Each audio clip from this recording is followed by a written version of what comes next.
इशल अब फैसला करती है कि क्यों ना असद भाई को सारी सच्चाई बताई जाए, क्योंकि अब उसके पास सबूत मौजूद है।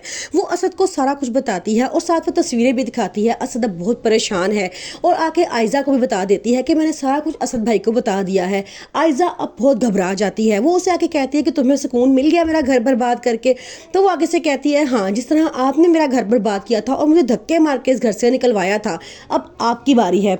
असद भाई घर आते होंगे और आते साथ ही आपको हाथ से पकड़ के इस घर से निकालेंगे। अनाया की मामा बहुत रो रही होती हैं। वो अपने दामाद रूहान को अपने पास बुलाती हैं और कहती हैं कि मैंने फैसला किया है कि तुम अपने घर को एक मौका और दो, तुम अनाया को एक मौका और दो और उसको अपने साथ ले जाओ।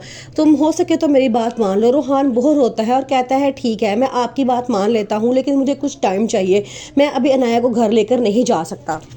शायान आयजा से कहता है कि अगर तुम चाहती हो कि तुम्हारा घर बर्बाद ना हो तो तुम इशर का हाथ पकड़ के उसे इस घर से ना सही बल्कि अशर की ज़िंदगी से भी निकाल दो। ये बात सुन के अब आयजा बहुत परेशान है। वो चाहती है कि उसका घर बच जाए, लेकिन अब वो ये भी सोच रही है कि वो किस तरह इशर को आशिर की ज़िंदगी से निकाले, क्योंकि आशिर और इशर एक दूसरे के बगैर नहीं रह सकते। अनाया अब खुलकर सामने आ गई है। उसने अपनी बहन से साफ कहा है कि मैं अब आपका घर बर्बाद करूंगी। जिस तरह आपने मेरा सुकून, मेरी खुशियाँ छीनी हैं, इस तरह अब मैं आपको भी सुकून में नहीं रहने दूंगी। आयजा कहती है कि सब कुछ मैंने तुम्हारे लिए किया था। तुम जो हमारे सरों पे कालक फैल कर आ गई थी, अब उसको धोना भी तो था। मैंने तुम्हारी इज्जत बचाई, तुम्हें इज्जत से तुम्हारी शादी करवाई और तुम अब सब कुछ मेरे साथ कर रही हो। वो दोनों आपस में झगड़ना शुरू हो जाती हैं। तो उनकी मामा उनको डांट के चुप करवाती हैं और कहती है कि तुम्हारे बाप को मरे हुए 24 घंटे नहीं हुए कि तुमने आपस में लड़ना झगड़ना शुरू कर दिया है।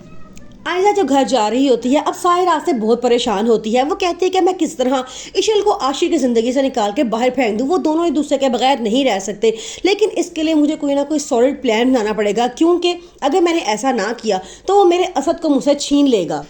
दूसरी तरफ अनाया के अब्बू की तबीयत बहुत ज़्यादा ख़राब हो जाती है। अनाया बड़ा परेशान होती है। वो बार बार रूहान को कॉल करती है, लेकिन रूहान कॉल रिसीव नहीं करता। फिर वो आशिक को कॉल करती है और वो हॉस्पिटल पहुंच जाते हैं। वहाँ पे जब असद देखता है कि आयजा मौजूद नहीं है तो बड़ा परेशान होता है और कहता है कि सारे यहाँ मौजूद हैं, आयजा कहाँ है। शायान अब किसी को खामोश होकर बैठने वाला नहीं है।